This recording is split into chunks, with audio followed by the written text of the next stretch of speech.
So when I say how anyone can solo flawless Sundered Doctrine on a Warlock, I do genuinely mean anyone, because I firmly believe in my heart of hearts that if you use these builds and you follow these strategies that I give you, with a couple of runs, you will in fact be able to get solo flawless on this, regardless of how good of a player you are. So I'm going to show you every build that I think you should use for each particular encounter. I'm going to show you what I believe to be the best version that you could use for an encounter, as well as some alternative options if you're missing a couple of weapons. And I'm going to show you the perfect strategy to run for each encounter, safest places to stand for DPS, safest places to stand for intermission phases, safest ways to execute mechanics, and all of that good stuff. So I've taken the liberty of already getting to the first encounter, so you don't have to watch me go through the initial transition area. Not really any way you would wipe there, and even if you did, you're right at the beginning, doesn't matter. So we're at the first encounter. What loadout should you use? World's kind of your oyster when it comes to the first encounter. However, I would recommend something along these lines to make it as easy as possible for you. In the top slot, I highly recommend a fusion rifle. If you don't have scatter signal specifically, it's completely okay. This one was available during Season of the Wish, or you can get copies of it from the Star-Crossed Exotic Mission when it comes up with a rotator. I have mine with Slice and Controlled Burst, but really, any strand fusion rifle is going to be really nice. There's an Iron Banner strand fusion rifle, the current ritual weapon for doing Crucible or Vanguard activities that you can get from Zavala or Shaxx is also a strand one as well. Or you could go with a Stasis fusion rifle if you'd like, Riptide, Deliverance, anything like that. But a fusion rifle in the top slot, because of how well it pairs with particle reconstruction, absolutely shreds through the tankier targets in all these encounters, especially the subjugators. And the reason I really like the Strand one is because of how well it pairs with Unraveling Orbs for unraveling rounds when you pick up an Orb of Power, in conjunction with Horde Shuttle, where when you damage unraveled targets, they spawn Threadlings, absolutely nukes through every tanky target. Like I said, if you don't have access to a Strand one, it is okay. You can go with a Stasis one. Particle reconstruction is the main thing at play here. Down in the energy slot, I highly recommend a Void weapon. I'm going with my Void Funnel Web. You could use a Funnel Web if you have one. You could go with Recluse. You could go with a Void Hand Cannon. Really, any Void primary ammo weapon, in my opinion. And that is because how strong Void weapons are with this season's artifact mods, with Void Flux, where when you defeat a weakened target with a Void weapon, it applies Volatile to everything nearby. You got Maligned Harvest, where when you rapidly apply Volatile, it causes your next instance of Void weapon damage to create a weakening burst, which is going to then proc Void Flux. And then getting Volatile rounds in the first place with Volatile Marksman, when you get rapid Void weapon precision hits and rapid Void weapon final blows, you get volatile rounds. If you kill 3 targets or you land some precision shots with a Void primary ammo weapon, you get volatile rounds. It's absolutely ludicrous how strong it is with Void primary ammo weapons. So I highly recommend something like Funnel Web or Recluse. Word of Crota. You can do the Garden of Salvation auto, I believe, is Void. Void primary ammo weapon. Awesome. Heavy weapon, completely your choice. You can use literally whatever you want. I'm using a Falling Guillotine with Eager Edge strictly because I want to get through this as quickly as possible, and I want to use the Eager Edge to skate around the arena a little more fast. If you're looking for optimal combat setup, I would recommend something like a Thunderlord, something like maybe Grand Overture, something that makes it easier to take out the subjugators. Totally up to you. I'm literally just using this to make this guide video faster. In terms of the subclass setup, you might be worried, see I have an exotic class item on. You do not need to have an exotic class item to do this. If you have Spirit of Inmost Light with Spirit of Verity, in my opinion, that is the best one to have. However, if you have something with just Spirit of Verity, that's completely fine. You could do like a Verity Osmiomancy. If you have something with just Inmost Light, that is completely fine. If you don't have any exotic class items, you can just simply run the Verity's Brow helmet right up here. Totally okay either way. Subclass setup, you see I'm on Prismatic. I got my Song of Flame for my panic button. You could use Nova Bomb if you want to one-shot the subjugators, speed things up a little bit. I like the panic button on Song of Flame though. Phoenix Dive for another panic button for a quick burst of healing. Arcane Needle for the triple melee. I got Vortex Grenade to synergize, 1, because I think it's a very strong grenade, and 2, to synergize with Spirit of Verity and my Void primary ammo weapon. I've got Feed the Void, ability kill gives me Devour, full HP heal, and grenade energy on every single kill, and then Hellion, so I get my Solar Mortar. Kills with that will also initiate Devour for me from Feed the Void. Now I've got Purpose, Orbs of Power give me Restoration, Protection, bonus damage resistance, Hope, bonus class ability regen for more Phoenix Dives anytime I have an elemental buff, aka Devour, Dawn, so that I get Radiant whenever I hit something with the melee. I've got 3 of them, and then Dominance, so that I weaken targets with Void Grenades. Got my Vortex Grenade right there. As far as the mod setup goes, Siphon and Loader mod matching my primary ammo weapon, Heavy Ammo Finder, bolstering detonation and momentum transfer, a concussive dampener, and double solar resistances for this encounter, void weapon surge, and a void scavenger. If you do not have a void heavy ammo weapon, you would switch the scavenger to match whatever element your heavy weapon is, but I do like the void surge specifically because of the void primary ammo weapon. And then finally, Reaper, powerful attraction, bomber. With that loadout set up, let me show you how I do first encounter. You can have a map on like your phone or something like that on the side. I'm going to show this one made by Kenchi. Shout out to them. You can have it up. It shows you the most optimal routes. I personally don't use it. I'm going to show you my methodology for how I do first encounter and how I do it really efficiently without using a map. But if you would like to use a map, that is totally fine. So, first encounter, drop the rally flag. For the first puzzle, I never really worry about looking for the bat because the lore puzzles are relatively intuitive where you can solve them on your own. So for example, I look right here and I see blank give guardian. So I would get, actually I don't know that one off the top of my head. So I guess I will run around and find the bat. I guess traveler give guardian would kind of make sense. Either way. I'm going to show you my methodology. Basically, when I run around looking for the bat, I always kill a subjugator in each room, even if the bat's not there. Then I'll pick up the lens and I head to the next room adjacent. I always try to make sure I have Devour up, so I'm always throwing a grenade, trying to proc my Devour. And as you can see right here, the fusion rifle absolutely fries these subjugators. And I'll always kill the subjugators in the rooms, and then I'll place my current lens before I pick up the other lens. The reason I always place a lens, even if I don't know if I'm going to use this room yet, is because lenses do not disappear between phases unless you use a light beam through that lens. So if I complete this phase and I don't use this lens during the phase, it will still be there for phase 2 or phase 3. So you're really never harming yourself by pre-placing lenses because realistically, you're always going to use them at some point. You just might use them in a later phase, so it doesn't hurt. I believe it is Traveler gives Guardian. My live stream chat, twitch.tv/Mactics, where we film all these live, by the way, told me it was Traveler. So I trust them, and if they're wrong, then I will blame them. But I do believe them. So, the way I kind of like to go about doing the lenses is I always kind of try to work my way from the symbol that I'm trying to get to back to middle. So like I know that that one right there will hit Traveler. I know I already placed that one right there, so I'm like, okay, I need to get it to this one. I place this one here. I know I can get to that one from here. So I'm gonna run all the way down here, basically looking and like, okay, how do I get to that one is basically what I'm trying to figure out right now. I'm kind of looking through here. That's the one I want to hit right there.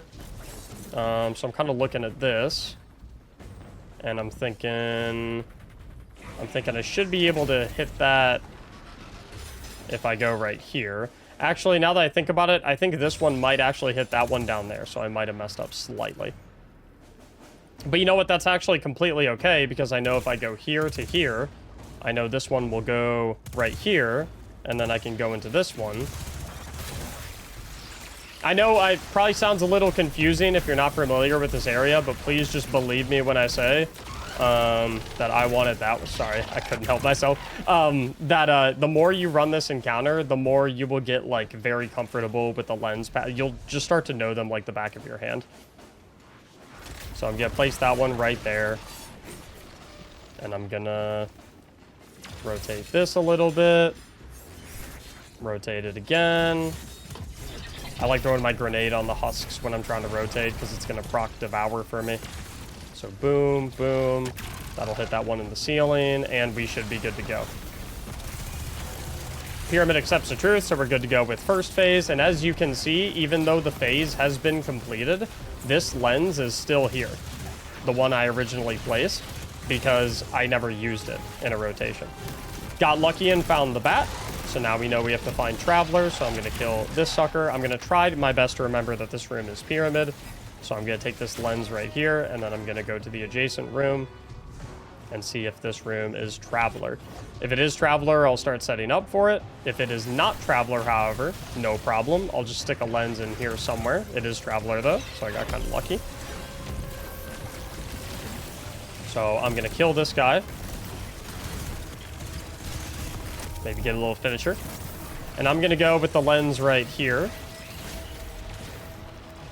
My favorite way to do the backroom ones, so back left or back right, you can get both of them in 2 lenses. If you're coming back left, you'll put it right here. And then you can go through this wall. And then you just follow that line through that wall. And it's going to be this one right here in the back of the map. So if you're trying to get back left, you'll obviously have it facing left, like that. If you're trying to get back right, you just face it that way. You can get both of them in 2 lenses. I also want to note, just in case people are unaware, whatever the horizontal bar here on the light, wherever that is, that's the back of the light, and the beam will go the opposite direction. Additionally, if you're ever trying to see where lenses can point, the red indicators on the wheel show you all the different options for which direction this light can face. So once that is set up, we can come back down here, get this middle one situated. And this one will go straight into this one.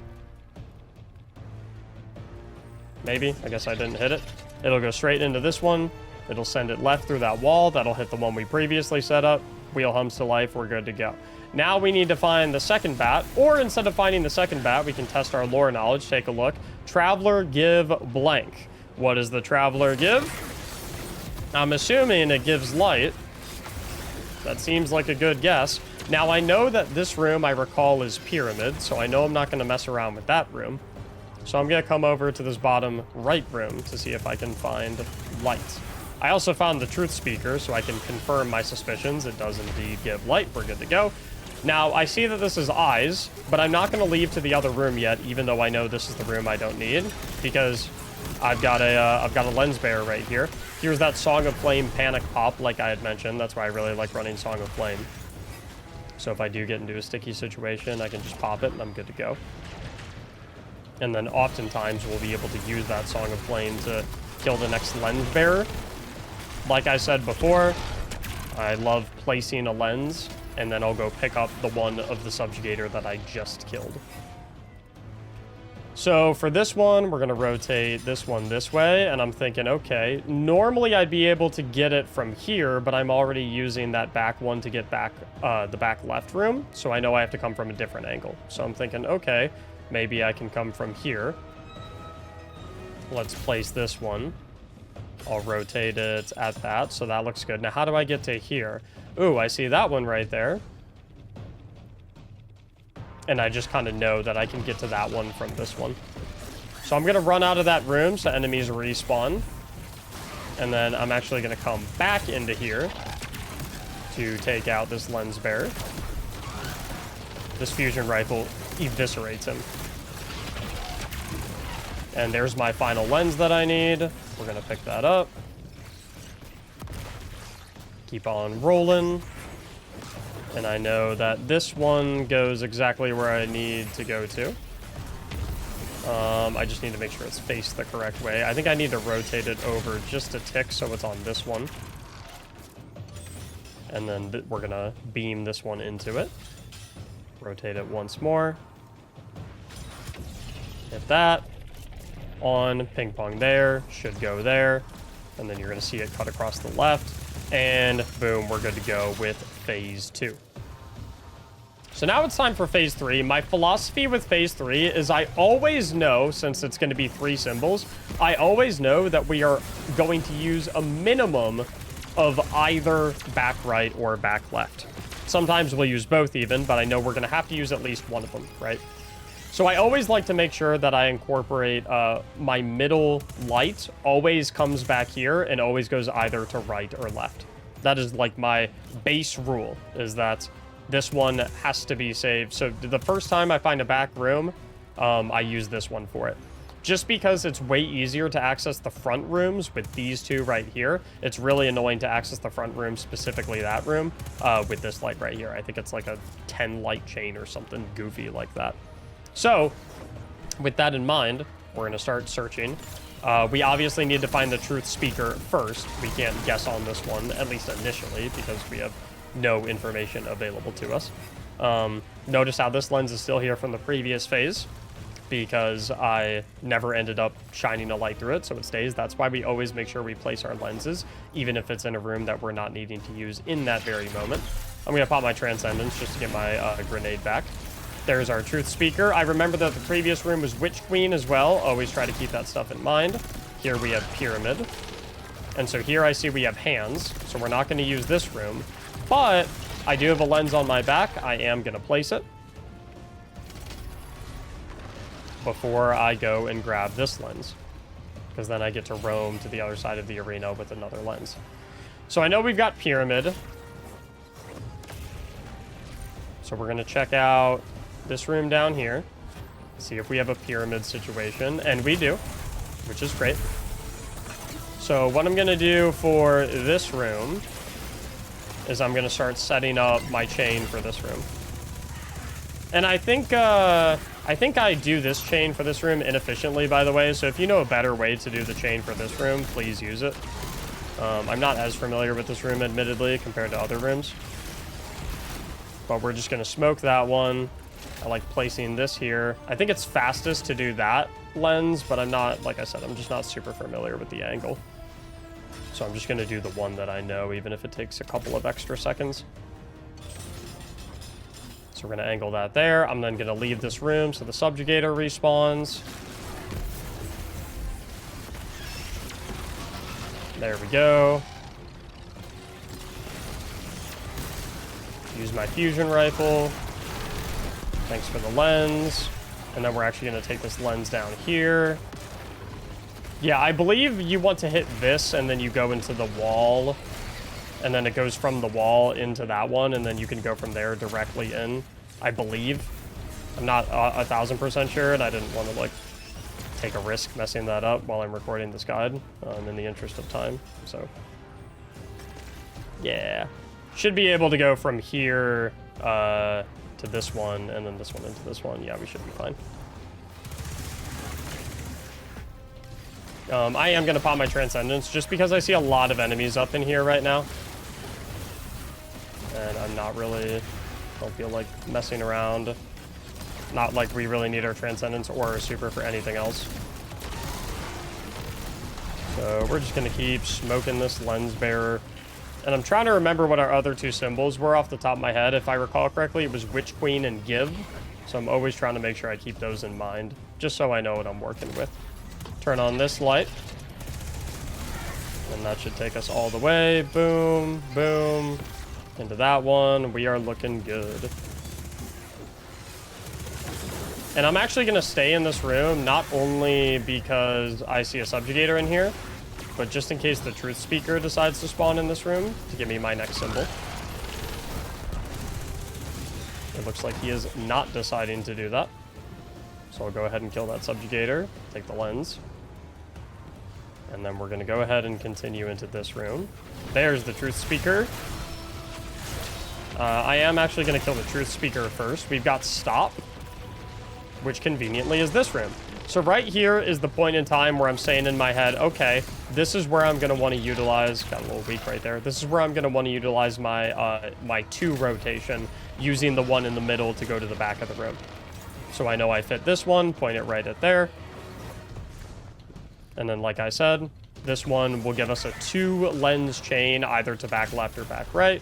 I see that's pointed to the left right now, so I do need to rotate it. And that looks good to me. We do have to rotate this so it shines back in the direction that we want.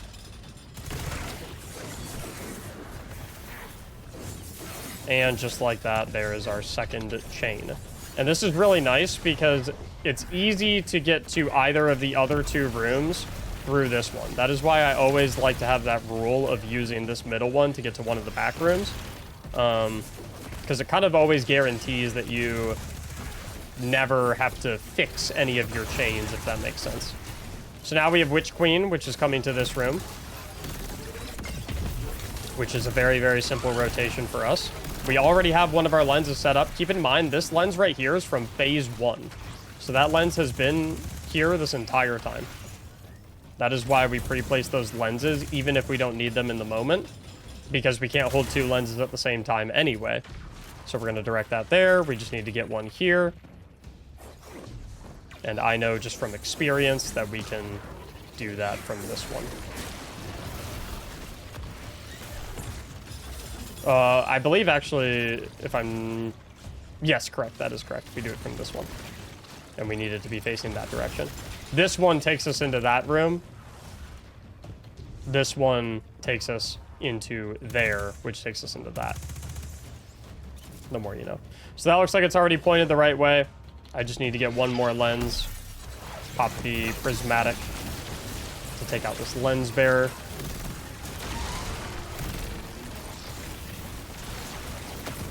And this should be our final lens right here.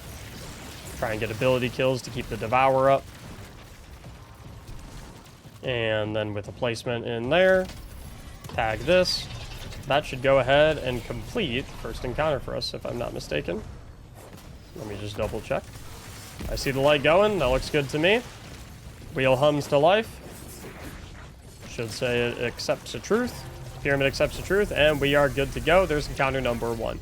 Definitely a lengthy encounter and definitely a bit complicated to a certain degree. However, utilizing those strategies and that mindset, hopefully you can minimize the length of that encounter. So I highly encourage you to not skip past the guide part of this video for this transition area, because there are a lot of things in this transition area that can kill you, that you definitely want to keep an eye out for. And there's a lot of areas where I can save you a lot of time by giving you the most optimal pathing route options. So we're going to come down here. This area is rather linear. So we're just going to follow kind of the one option. And then once we get to this drop-down area with the lights, this is kind of the maze section, which can get very, very, very confusing. While looking at the yellow light, when you initially drop down, you'll notice if you turn around, there is no yellow light. So get your orientation right. Should be a yellow/white light on your left. We're going to walk all the way forward until we hit the wall. Turn 90 degrees to the right. Walk all the way forward until we fall down into the swamp. Turn 90 degrees to the right. Walk until we hit the intersection right here. Turn 90 degrees to the left. Walk forward until we see the red light. And then we jump up. And then from here, there's only one linear option you can go. Everything else is a dead end. That is how you save yourself 10 minutes in that underground labyrinth maze area. Trust me, I am ashamed to say that I would know. For this section, if you want to take things very, very slow, you can. I don't find it particularly necessary. I just kind of run around, run past all the enemies, maybe mix in an ability here or there to get my Devour proc. If you have Song of Flame available, you can pop it for the damage resistance, so you're borderline invincible. Use your Phoenix Dive as well for the heal if you'd like. If you want to spend time killing those enemies, be my guest. But we're going to run this way. Take a left right here on the third, whatever you want to call it, concaved area. And then right here, we're going to fall down, but we're going to kind of like path. We're going to hold like towards the ramp so we don't fly right into there. And then once we get down here, we're going to run all the way down. Turn 90 degrees to our left and head in that hole. Little scary to make this as a warlock, so take your time with that. And then we're at the Temple of Doom. We wait for the boulder to come all the way down. And then we do a big old jump into the first left side cubby. Hang out here for the next boulder. Big old jump into the second right side cubby. Wait for the next boulder. Big old jump into the third right side or left side cubby. Next boulder. And we're out of here. Take your time there. Don't rush that. Don't try and beat the boulder. Don't get greedy. That's how you die in a transition area, and that is not a good time. Anytime you see the indented channel, we wait for a boulder to pass, count to 1, and then we go. Then we go. So wait for this boulder to pass. Then we go. This is a 2 boulder situation, so we wait for both to pass, and then we go. Take your time there. Even if you want to let like 2 or 3 boulders pass, just take your time. Don't rush. Be smart with this area as well. This is, I'm not gonna say it's a very easy area to die in, but it's Don't underestimate this area, specifically because of this ogre you get back here. This ogre can beam you and end your run real quick, because you got the ogre fighting you on one side, and then you're going to have the wizard here on the other side. So we're going to deal with those acolytes, deal with the wizard. We've got worm and enter, as far as I can see.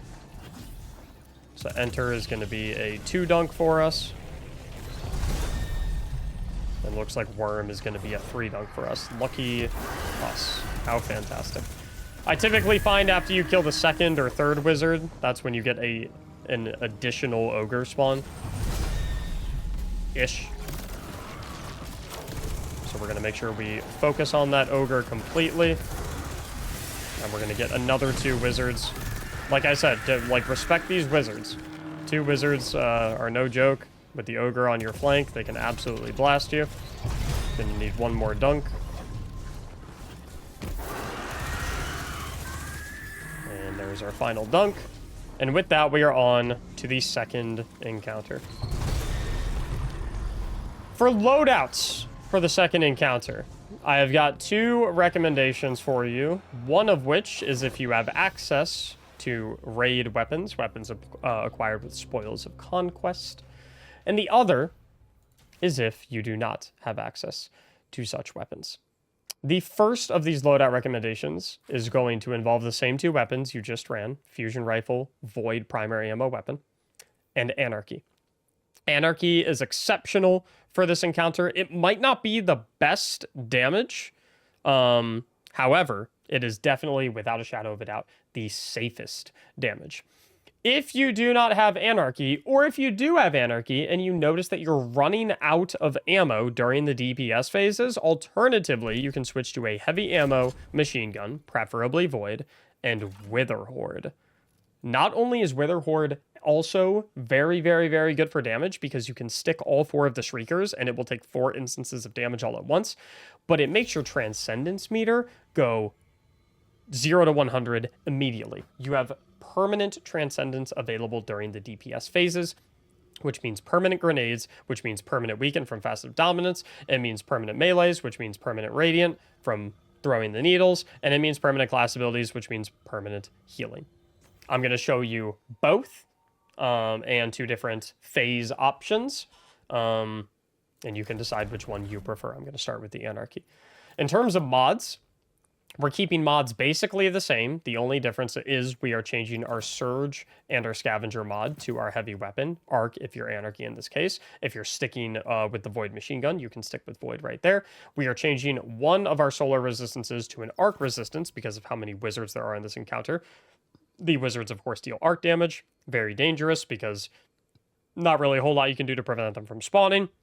Unlike ogres, which you can prevent from spawning, I'm going to show you how to make sure you basically never have any ogres. That's why we're not running the void resistance.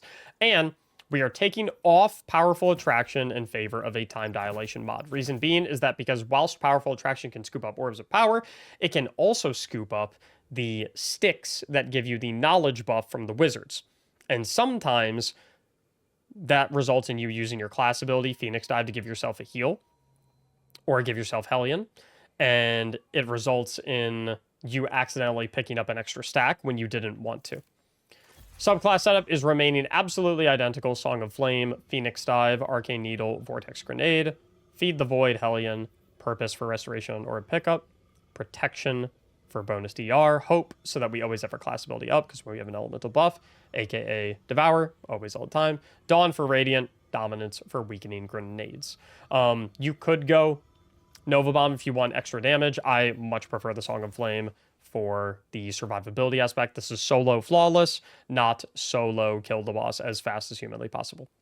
Similarly, Inmost Light Verity is going to be your #1 option for class item, in my opinion, right here. If you have one with just Verity, maybe a Verity Osmiomancy, that's okay. If you have one with just Inmost Light, that's okay. If you don't have any, you can simply run Verity, or frankly, whatever exotic you're most comfortable with. If you think there's a different exotic that would make survivability a little bit easier for you, that is completely okay. Now, I've seen a lot of different strategies for this encounter. A lot of them involve forcing DPS phase as quickly as humanly possible and ignoring all the other wheels. Me personally, I'm not a huge fan of that, because not only does that give you a shorter DPS phase, but it also makes the environment a lot more risky, because if you're ignoring all the wheels, you're going to have negative modifiers on the wheels, things like the bees from the shriekers, things like ogre spawns, things like night spawns, and all that jazz. Personally, I prefer to take things a little bit more slow. Make sure that I'm always micromanaging all the wheels, making sure I have stop on all of the wheels, starting from right and working my way down. So I make sure I have stop on there, then I make sure I have stop on there, then I make sure I have stop on there. Only then do I then assign kill to wheel number 1. And sometimes the symbols can change, so I'm always running around trying to make sure I always have stop on all of the wheels. Not only does this lead to longer DPS phases, but it leads to a safer run, a less ogre-infested run, a less ad-infested run, a less bees-infested run. And the name of the game in Solo Flawless is make your run as safe as possible. It's not do it as quick as you can, it's make it as safe as you can. We're always going to try to make sure we do one of two things. Thing number 1 is make sure that all 3 of the Grims are always dead, because their tinnitus is one of the few things that can completely ruin our run, because their tinnitus makes it so we can't use any of our abilities. So we always make sure all the Grims are dead. Thing number 2 is we try to make sure that we always have Devour up, which is pretty easy. We can get it up with any of our abilities. We can get it with our grenade final blows, we can get it with a melee final blow, or we can get it with our Hellion turrets getting a final blow. I always also try to make sure that I save my class ability as much as I can for an emergency Phoenix dive to give myself a heal. So right out the gate, we're going to try our absolute best to make sure we keep all of these wheels on stop. In the very first phase of the encounter, if you need 3 stacks of buff to get to stop, it's very, very difficult to pull that off. So sometimes it's okay to just dunk 2 and take whatever negative modifier you get. I'm okay with getting Brain. It means I get an extra wizard on each side. That's really not the end of the world. Can just throw a grenade in there. That'll take care of the wizards in the night, and then I can kill this wizard. I don't care about any of the other wheels at the current moment. I'm just trying to get stop on this one. Now that I have stop on this wheel, now I can focus on this wheel. This one I have Hive on, but I only need 1 stack to get it to go to stop. Unfortunately, we did get ogre spawns, but that's okay, because as you can see, this fusion rifle absolutely cooks the ogres. Even if I was in a bad situation with that ogre where things did get a little hairy, did get a little dicey, remember I have my Transcendence, remember I have my Song of Flame. That's why I'm playing so aggressive, is because I know I have so many cooldowns at my disposal where if I see my HP start to get a little low, start to get a little scary, I have got so many resources at my fingertips to immediately just say, nope, it's all good. Another round of ogre spawns because I wasn't quick enough to get this dunk into here. That's okay. We'll turn on the Song of Flame. Our damage resistance goes up to 8 million, and we borderline can't die. Now we have wheel number 3 on stop, so we can worry about wheel number 2. We're going to clean up this ogre before we do worry about that, though. Still have our Devour up. Wheel number 2, we only need 1 dunk to get it on the stop. I always try to make sure I have at least 1 stack of knowledge, by the way. No more, no less. Because as I'm roaming around and looking at the wheels, I can see, oh, okay, let's say I only needed 1 stack to get this back to stop. Then I already have the stack. Let's say I needed another stack to get it. I can always run around and pick up an additional stack. I can never get rid of stacks unless I dunk them, and then that manipulates the nature of the encounter for me. I do not have Devour right now, so I'm going to use an Arcane Needle on that wizard to get the final blow to make sure I do get my Devour back. I see we're still on stop here. Still on stop here. And we're still on stop here, which means I'm comfortable setting up kill. I'm going to wait for this to change. Whenever it switches to a new servitor, the previous Shrieker's wheel glowing symbols will change. Something to keep an eye on. Keep your mind on. So, you're going to notice that there is a possibility that when this one shifts to number 3, wheel number 2 has its symbol changed.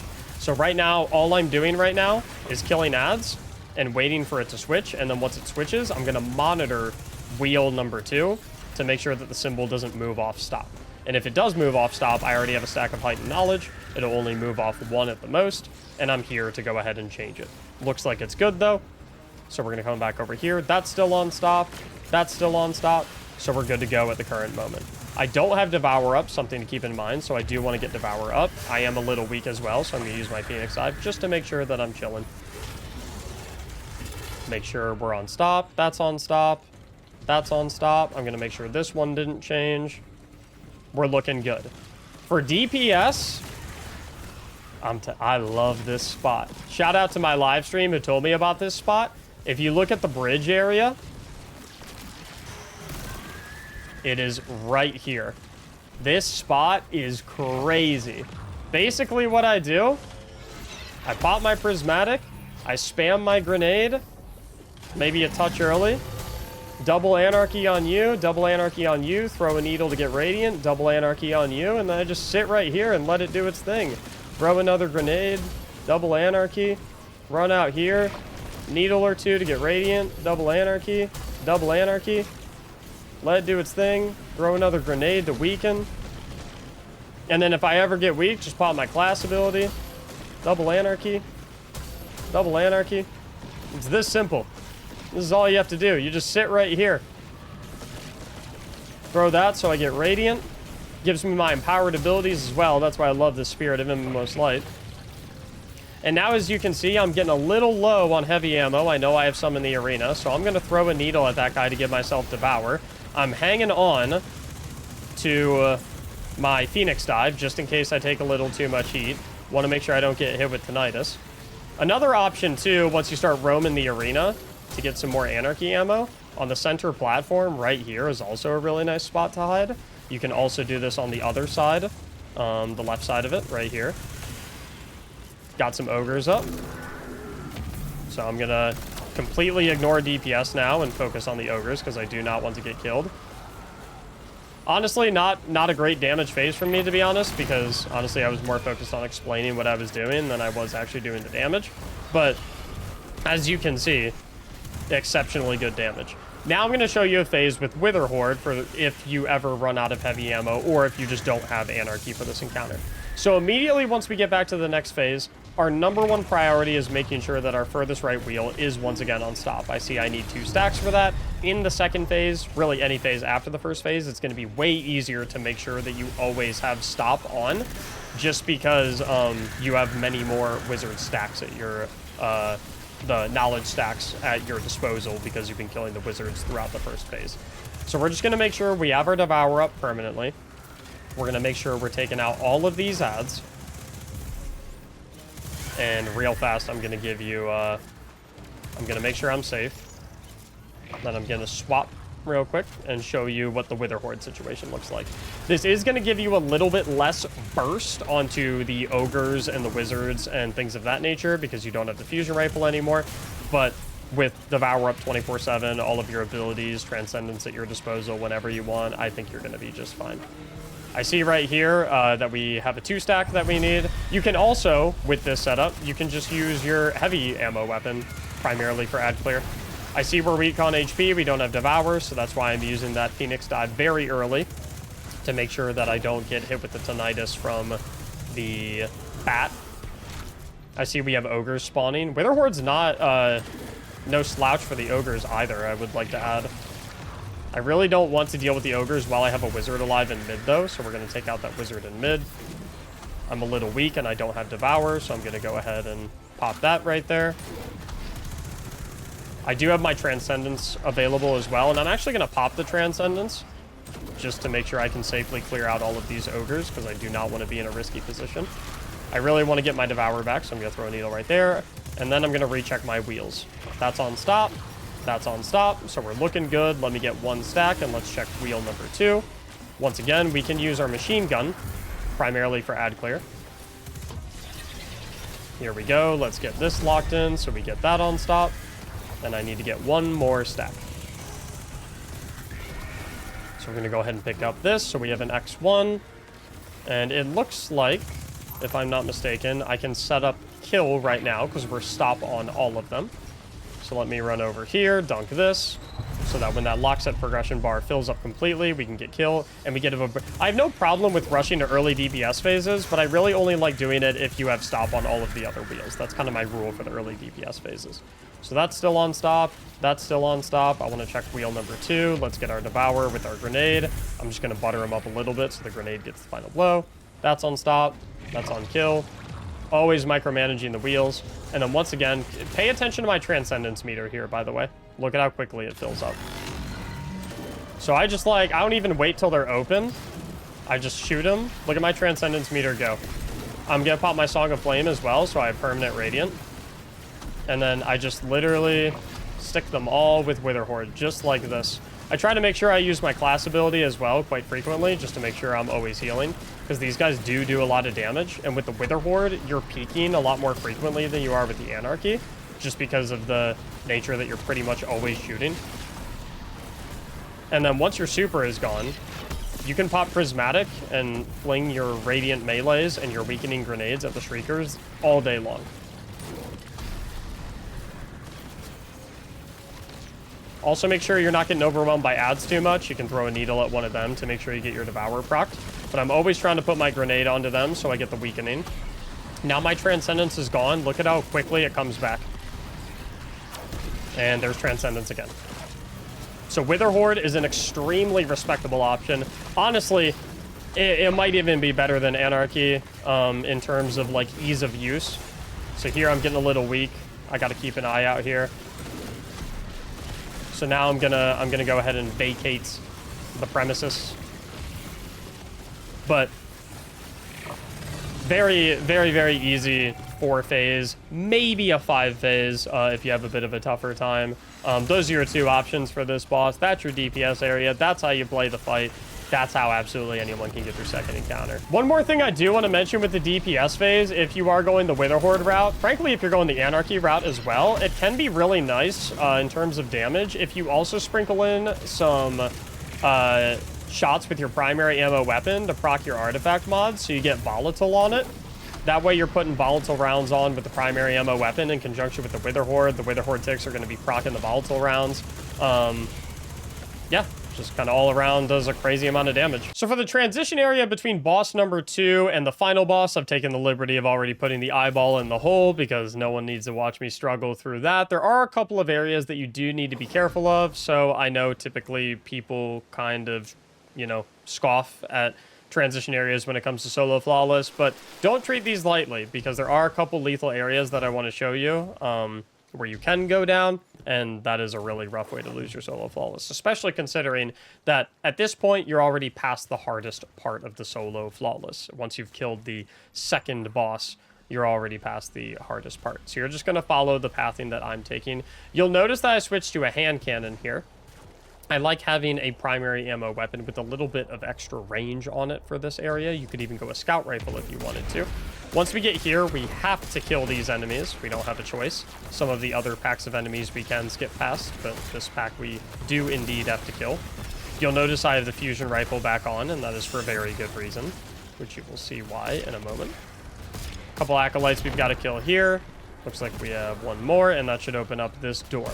Now, this area, you can go ahead and zoom on through, run past all the enemies if you would like. Maybe even pop your super for some damage resistance to make it easier to zoom past all of them. Unless you're on something like an Invis Hunter, me personally, I think it's safer to just give them the respect they deserve and actually kill them, especially this wizard. And then once those enemies are dead, I like running up this. There are some enemies behind me, but they're not too scary in my opinion. Throw a grenade on these attendants, which will kill them and eventually give me Devour. Wrap around here. In this area, you want to be particularly careful about and particularly sure that you don't just rush on through. At the very least, without killing the Grims first. Reason being is because this area involves a little bit of jumping where you can fall to your death. So where all of these Grims are hovering right now between all of these plates, this area, you can fall to your death if you fall down right here. And so the last thing that you want to happen is you're just trying to run past everything, and then you get hit by the Grim Scream, you get hit with the Tinnitus, and then you fall to your death, and boom, your solo flawless run is over. So take your time with these jumps. Be very careful. Make sure all of the Grims are dead, because one Grim Tinnitus will end your run, and that is not gonna make you probably ruin your day if we're being completely honest. So we're gonna continue through here and get to the area where we have to shine a couple of lights. There are some constantly spawning Grims in this area that I always like to try and make sure I keep dead, typically in packs of 3. Once I have them dead, I like to pick up this initial lens, I like to break this, and then I like to jump up here and rotate it once. Then I like to come down here I like to rotate this one once, and then I like to go back up onto this platform, and then I like to take the high ground and deposit this lens. Then while I'm up here, there is a wizard down here I like to try and kill. I'm also going to start rotating this so that it goes to the right, and also turn it on. Basic gist of this is worm goes right and up, enter goes left and down. So this is the worm one we're working on right now. Here the Grims have returned. They're just always respawning. We're going to turn this wheel. We're always going to the right.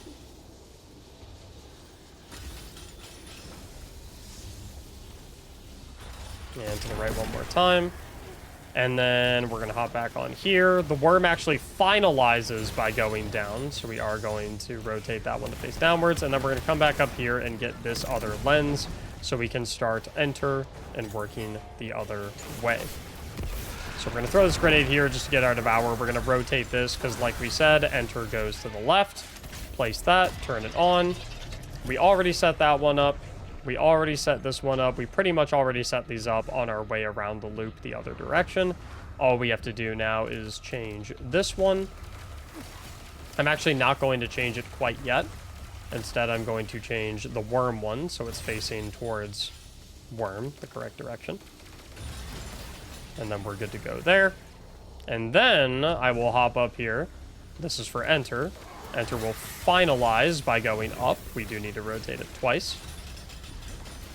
And then I believe we need to rotate this one either twice or thrice. I can't remember. Twice. And then we're good to go right here. For this area, you can be a little ballsy if you want. Pull out the fusion rifle. 2 fusion rifle shots to this door. Open it for plenty of time for you to get through, as you can see. That makes it so you don't have to deal with the subjugator, the knights, the husks, which are rather lethal. If you want to be as safe as humanly possible, I would probably encourage you to be patient and just hang out in the back of that room, get your devour proc, use your super, kill the subjugator, kill the husks, all that, and take your time there. I personally, however, have never found a problem just going ahead and rushing through that area. Definitely a little riskier, though, so that is your call to make right there. I like to kill all of those Grims. Even though you can't fall to your death right here, I don't want them hitting me with tinnitus on my jump over here. And then once you hit your jump over here, I forgot I had my eager-edged sword, by the way. Probably could have made this transition area a little bit shorter and thus made the video a little bit shorter, so I do apologize, but live and learn, right?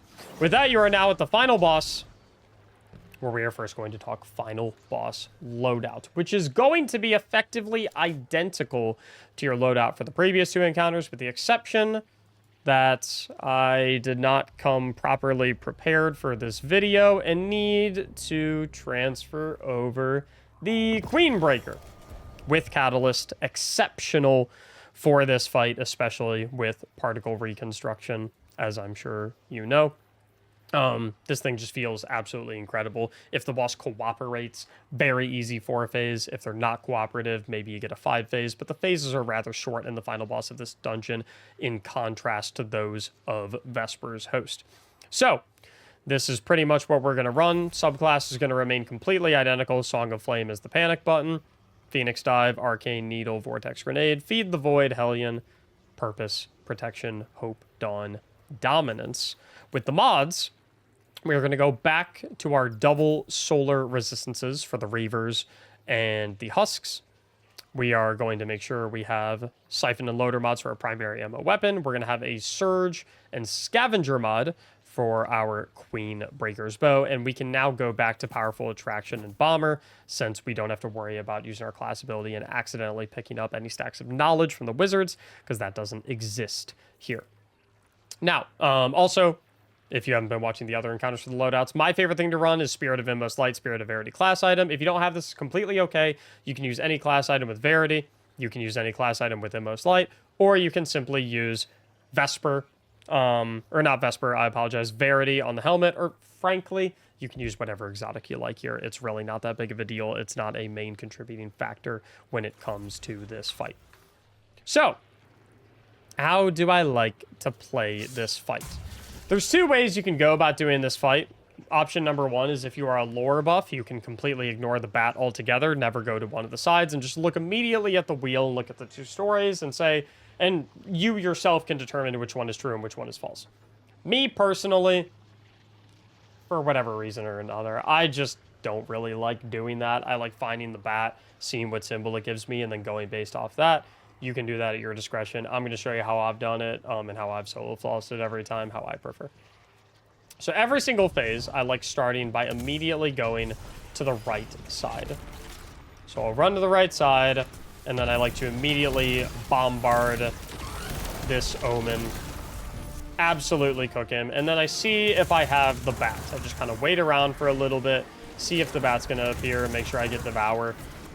While I'm kind of waiting to see if I get the bat, if I happen to kill one of the attendants, I'll go ahead and start killing some of the Threadling orbs, making sure that I kite them out. I never really worry about shooting the Threadlings, but I do absolutely make sure that I run away from them because they do hurt very, very much. I see that the bat is not spawning in here, so I'm just going to say, okay, bat's not spawning. I'm going to go ahead and head to the other side. Try to make sure I get Devour on my way to the other side, make sure I know where the boss is so I don't get too close to him and he suspends me. Like we saw for the transition area, 2 fusion rifle shots into the door opens it for plenty of time for you. I then love popping my Transcendence or my Super to deal with this Strand Harbinger because he can suspend you. Him suspending you plus all the husks is a recipe for disaster that I do not like. And I see we have Traveler. Now, you can have a map up next to you. I probably should have shown a map before I started this. I do apologize. I'm going to show you a map right now, if I can find some safety to do it. So let me just tab out real quick. Hopefully I don't die. Here is a map. Please take a screenshot quickly. Pause the video. Take a screenshot quickly before I die. Please. Thank you. Okay. We're back. Little scuffed on the guide. But I know that Traveler is a symbol on this side, so typically, if I get a symbol that is not on the side that I'm currently on, I would just go right back to middle and start reading the story and see what symbols I need on or off. But because I know Traveler is on this side, I'm going to take a peek, and I know Traveler is the truth, so I know it doesn't need any light on it. So before I actually leave to go back to the other side, I am going to go ahead and turn off Traveler, just because I know that it's not supposed to be on. Because the truth speaker revealed Traveler, it's currently on. I know since it is the truth, it is not supposed to be on. Only lies are supposed to be on. So I'm going to clear that out, rotate this a little bit, and that potentially saves me from coming back into this room after I read the story. Not necessarily guaranteed, but potentially saves me from going back. So then I run up here, see Traveler hands Worship, so I know Worship needs to go off. Or that was not Worship, I believe. That was actually Guardian. Sorry. So then I like to type Guardian off. Quickly. Mind you. I also saw a Major Knight down here. So I'm going to kill him real quick. And then I'm going to hop up, take a peek. I see I need light on. So I know I need Guardian off, light on. I'm going to try and stay away from the boss so he doesn't stomp me. I'm going to go back and do this side first to take care of Guardian. I know Guardian is going to be over here. Once again, kiting out the Threadlings. If you're ever in a sticky situation with them, just pop your Song of Flame or pop your dive. It's not worth it to wipe because you want to get greedy holding your abilities. You have infinite time between these phases. There is no reason to hold abilities and be greedy with abilities and die for it. So we're going to go ahead and rotate this one more time so it's just on nothing. And then we just need light to be on, which I know is on right side, so we'll blast that with 2 fusion rifle shots. I see this knight. I want to kill this knight because I know he's going to come at me during DPS phase. It's not the end of the world if you leave him alive. Like, you don't have to be very focused on making sure you kill him before DPS phase, but it does give you one less thing to worry about.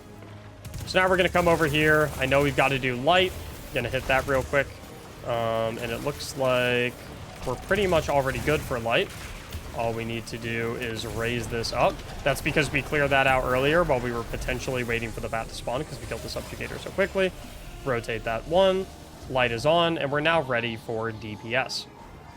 Now, before I start DPS, I really like coming out here, clearing out some of these trash mobs. And I like to go down to the basement where the boss will never push you. And I like to just make sure that I have max heavy. I like to make sure I have my super, and I like to make sure I have my transcendence. If I don't have any one of those three things, I will just sit in the basement and farm the thrall in the attendants until I am maxed out on all of those things. Now, on my way to DPS, I like to try and make sure I know where the boss is. I see him there. So now I'm going to run over here, activate this. Now, on my way to DPS, if I ever get slowed or anything like that, I always like to try and come over here. But if I ever get slowed and it stops my running, I will pop my super just to make sure that I can hit something to get Devour and I have that extra damage resistance just to make sure I don't die. I love playing this back left corner here. Ordinarily, if I didn't have to use my super to safely get back here, I would immediately pop Transcendence, throw a Needle to give me Radiant from Dawn, and throw a Grenade to weaken him from Dominance. And then mix in another Needle and another Grenade. Whenever he does that, I like to back up a little bit to reduce the chances that it actually hits me. Throw another Grenade to weaken him. So I'm giving myself a 20% buff and him a... Or sorry, excuse me, I think I'm giving myself a 15% buff and him a 20% debuff. Not my best DPS phase. A little risky there as well. I should have used the Phoenix Dive a lot earlier. But... not too shabby. I mean, definitely not a great DPS phase, partially due to the fact that I did have to pop my Song of Flame early to guarantee that I lived because I got slowed on my way to my DPS phase position. But that's going to happen sometimes. Ultimately, it does not matter how many phases this takes you. All that matters is that you don't die during any of them. And frankly speaking, none of the DPS phase, nothing in this phase, at least while you're on Warlock, as long as you're playing your abilities properly, playing your Devour properly, nothing here is really that dangerous. So it's totally okay to go 7 phases, 8 phases, if you're really, like, want to be extra sure and you want to pop your Song of Flame on the way to the DPS position every single time. It's all good. There's no pride here. You don't, there's nothing... I don't care if you beat it in 4 phases or 14 phases. Solo Flawless is Solo Flawless. Just be smart about it. So here's the situation... converse to last time, where we actually have the bat spawn in this first room on right side. And I play things a little differently when this occurs. So right here I see we have Pyramid. So now, instead of immediately going to the other room, now what I'm going to do is I'm going to look at the story first. Because there's a chance I don't even have to go to the other room if there's no symbols that I need to turn on or off on the story. So right here I see we have Pyramid Kill, which need to go off. So I'm going to say Pyramid Kill off. And then I'm going to get my bearings back before I go and look up at the other symbols. Do things in bite-sized chunks. We got this big knight down here as well. Let's make sure we smoke him. Then I'm going to path back up here. And I see we have stop on. So, 2 of my symbols are here in middle. The other is on left side. So I do have to end up going over to the other side. So it's perfectly okay. But the way I did that, there was a chance that I would have had to go on the other side depending on what my symbol distribution was. So, I'm going to get my bearings real quick again. I'm going to try and get Devour. I'm going to let my Hellion get a kill, so it gives me Devour. Perfect. And now I'm going to make my way... okay, never mind. Boss is sitting right there. So, while he's sitting right there, kind of blocking my path to the left side room, I'm going to try and start clearing out these right here for kill. Another thing you can do when you kill these, sometimes what I like to do is I like to kill them, and then I just kind of like to retreat into this side room to run away from them, instead of double backing into the Threadlings and into all of the ads that are already shooting at me. And then I can just exit here. So that's something I like to do sometimes, even if I don't have to go into that right side room. So we're going to turn off kill real quick. Make sure it's not on a different symbol, though. Now we just have to turn on stop and turn off Pyramid. So I'm going to go in and turn off Pyramid. We're going to go ahead and lob Grenade. He's doing his Suspend, so I'm going to play cover back here. I'm going to do my Phoenix Dive, so I get my Hellion. And as you can see, the Grenade and the Arcane Needle and the Hellion just absolutely put him to bed so quickly. You got Devour for all the husks as well, so they're not as much of a concern. This loadout makes this... Like when I said anyone can do this, like, I meant it. This loadout is absurd for Solo Flawless in this dungeon.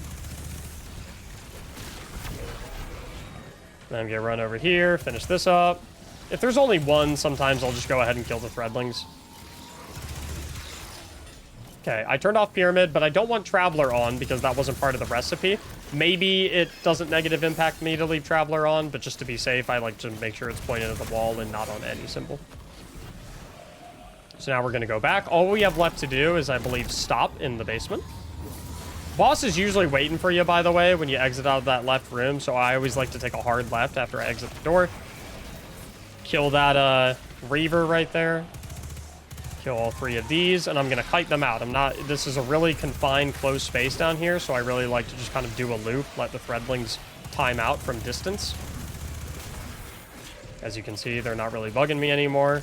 Got to point this at stop. And we are ready to go for DPS. My Queen Breaker is reloaded, I'm max on Transcendence, and I'm max on Heavy Ammo, which means I'm ready to go. I see the boss over there on the left, so I know that I'm relatively safe over here. Sometimes I'll like to throw a grenade to proc Devour right before I start DPS. I'm going to dodge the boss. Here's a situation where I didn't have to use Song of Flame to safely get here. So my DPS phase subsequently is going to be a lot better, because there's that knight I was talking about, by the way. If you don't kill him, he'll push you. To just do a little hop. Fusion Rifle, he's dead, no problem. Gonna pop the Transcendence, throw the grenade, throw the needle, Radiant plus Weaken, and we're just gonna absolutely start eviscerating him. And here is what I meant by you can get a simple 4 phase if the boss behaves. This is a situation where he is not behaving. He is running to the other side of the arena, making it a lot more difficult for me to kill him. He's being very sporadic. Sometimes he's just not very cool, you know? And that's just how it goes. So here we're going to pop this, give myself Radiant, and he is just being a huge pain during this DPS phase. When you're in the Song of Flame, you can kind of jiggle peek a little bit and get a little bit of extra damage in. Once I'm half HP, I like to say, like, okay, let's not be greedy anymore. Let's hit the Phoenix Dive and go back to safety. And all that good stuff. So that's 2 phases right now. With the first phase, I had to pop my Song of Flame early to survive, so we had a little bit of lost DPS there. In that second phase, the boss was just being an absolute jerk in terms of his movement and positioning. And even still, we're set up for a very, very easy and safe 5 phase. There's nothing in these phases that can kill us as long as we remain disciplined, as long as we remain smart, as long as we don't get greedy with our abilities. We're good to go. So you play all the phases like this, and whether it takes 5 phases or 15 phases, doesn't really matter. You're gonna get that solo flawless. And just like that, following this guide, you have officially solo flawless the Sundered Doctrine dungeon on a Warlock. Please consider liking the video if you found this guide helpful. Please consider subscribing to the channel if you want to see more guide videos, more build videos, more Destiny, helpful Destiny content, whatever you want to call it. And yeah. I was kind of timing that so that the boss would be dead by now, but he ran away. So that's cool. Don't do what I'm doing right now, by the way, and rushing him and killing him and putting yourself in a dangerous position, because you do not get the solo flawless. The oven does not turn off right when you kill him. There's like 20 seconds worth of dialogue after you kill him. So don't move here. Don't do anything dangerous. Make sure you're very patient until you actually see mission complete. Savathun yaps for a while. Yeah. Like the video if you found it helpful. Hit that subscribe button if you want to see future guides. Thank you so much for watching, and as always, have a great day.